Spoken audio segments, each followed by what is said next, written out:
Hey folks! Today I'll cover a product released in 2004 that I appreciated for its style and ideas. Scrapland, developed by Mercurysteam and presented by American McGee, which was the executive producer and made back then several interviews to pump up the hype. He made a good job, I must say. Unfortunately, I couldn't run my retail version because of this shit. Thanks Star Force.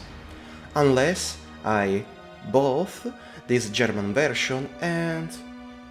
fuck it. Let's play the Remastered. Scrapland is a game that amazed me for many reasons, but still disappointed for many others.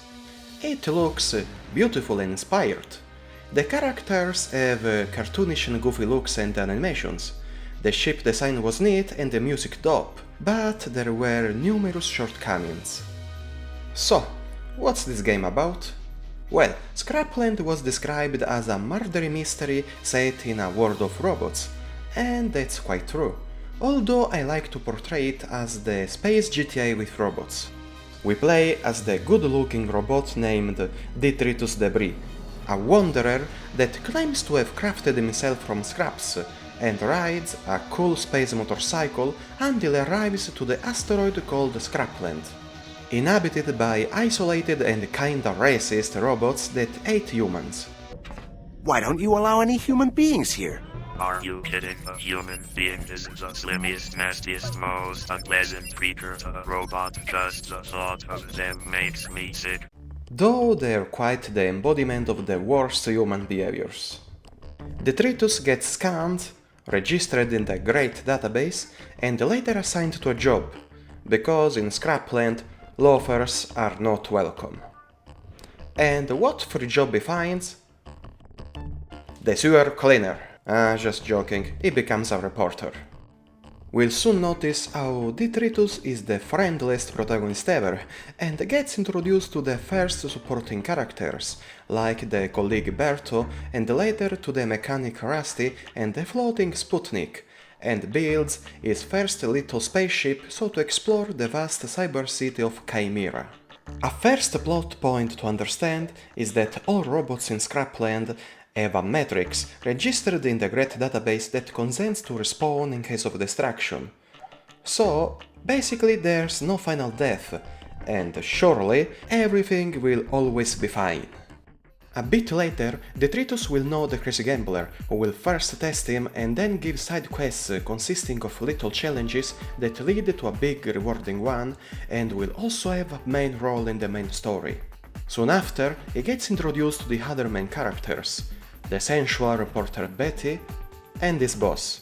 This leads to meet the old camera named Sebastian that will gift D-Tritus with the most distinctive ability. That is, how to take control of others and use their abilities by overriding them directly or selecting one of them from the many great database terminals scattered in all areas. Overwriting characters and use their abilities is a primary game mechanic of Scrapland that features many quests that are required to use other skills to reach goals, or certain places attainable only by flying or by being very small so to get through these vents. Taking possession of a character will trigger the alert mode, and the police will start to pursue it and try to destroy us, but it's very easy to outrun. And beware that getting destroyed with no extra lives left will send the D-Tritus to prison, but it's also very easy to escape. Just overwrite this stapler.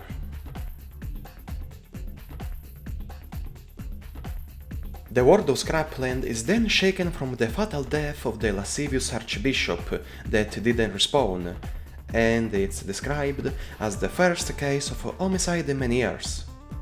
Wait, shouldn't be Robocide? Whatever. From this point, the game becomes the murder mystery previously mentioned, and all the main quest revolves around the search for clues of a mysterious viscous murderer that continues to kill other political figures throughout the game. Scrapland is a story-driven experience that shows a cool concept and ideas, but it starts soon to fall short. To put it briefly, it's a fucking repetitive and the writing is dull. D-Tritus is soon conducted by a mysterious informer that calls himself DeepThroat. Yeah, original, and throughout the game will always assist the protagonist, providing him investigation tracks and contacts, and the whole experience becomes mostly linear, with no real challenges, even though certain interactions and use of special abilities is very interesting, but there's seriously a sense of waste of potential. Most of the characters and personalities of Chimera are caricatures of their human counterparts. The bankers are vicious and grimy figures capable of stealing others' money with a sort of vacuum. The bishops are fat and overzealous preachers. They sell extra lives and their ability is to launch a death ray that kills fast. One of them will task us to destroy hundreds of helpless traffic robots, so to sell many extra lives for a huge profit. You're impressing me, boy. Make one last effort and I'll consider myself satisfied. What a jerk. Continuing, the cops have the face of a bulldog and can demand a protection tax to every citizen. Also, they can transform into a huge variant that can fire blasts and are assisted by the flying beholders that will scan the D-Tritus and accuse him of violating the law. The functionaries are funny because they can slow the time around them and flee from every peril. It's also the only way to catch them in certain quests. These are just some of the many possibilities that the game tries to exploit, but fails to keep up the interest as many tasks become so repetitive, and the main quest is a constant doing favors to everyday character that has informations, and sometimes gets killed permanently. And then there are the driving sections. Scrapland is an open world to navigate using up to 20 different gunships that are unlocked throughout the main quest. Sometimes the plans are directly given to the D-Tritus as a compensation for some quests, as well the weapons, but other times the schemes must be found scattered in the designated areas, and it can be a tough search that requires the ability to fly and handle the vents. The gunships are a bit customizable with engines, weapons and thickness of the hull. The weapons consist of a projectile-based Vulcan, the Devastator, homing missiles, a railgun, the Tesla gun, and a nuke. And many ships can equip more than one unit of each weapon at a time, and can be preferable to others. But regarding the races, well, just stick with the Crazy Lemon. Keep it light with just one weapon and always mount on it the latest more powerful engines. The ship fights can be a bit engaging, and both us and enemies will search for recovery bonuses, scattered here and there. But almost all the game is pretty easy, until the final acts where the bosses are freaking unbalanced and can kill us in seconds. The races instead are divided in different types. Usually it's just about reaching buoys before the others, until a certain number is reached. Other times, it's required to be in possession of the leading baton or capture the flag, and the weapons are necessary to destroy the keeper. Besides, the goals are highlighted constantly. Aside the linear main quest, the game has really few extra activities. The Crazy Gambler's challenges consist of simple actions like destroying a certain number of traffic ships, kill a specific amount of NPCs while impersonating one in particular, collect the batteries of cops that tend to kill each other at the police station, steal a definite amount of money as a banker, and so on. When the 3 given crazy bets are fulfilled, the D-Tritus has to reach the gambler's place, so to gain access to a super crazy bet that can consist of a type of race or a fight in the arena, and the reward is an upgrade for a weapon.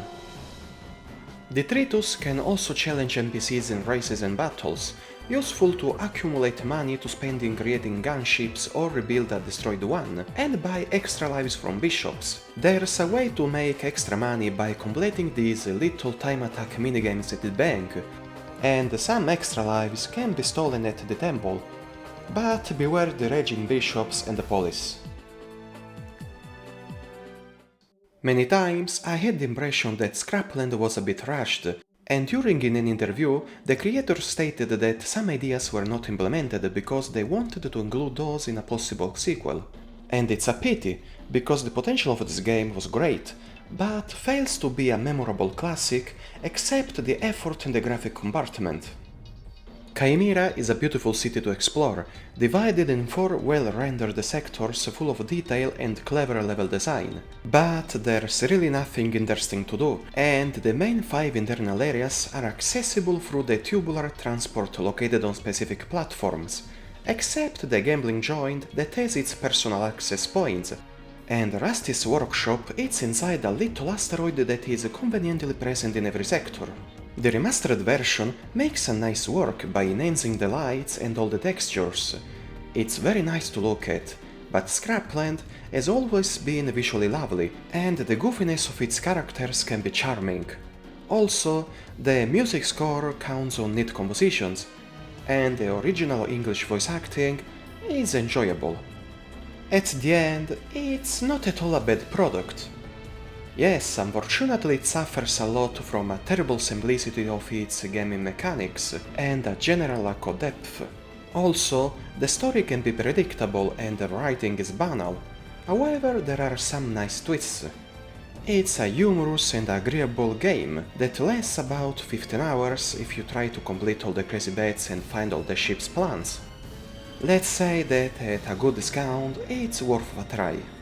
Again, a warm thanks to all viewers, and see you in the next entry.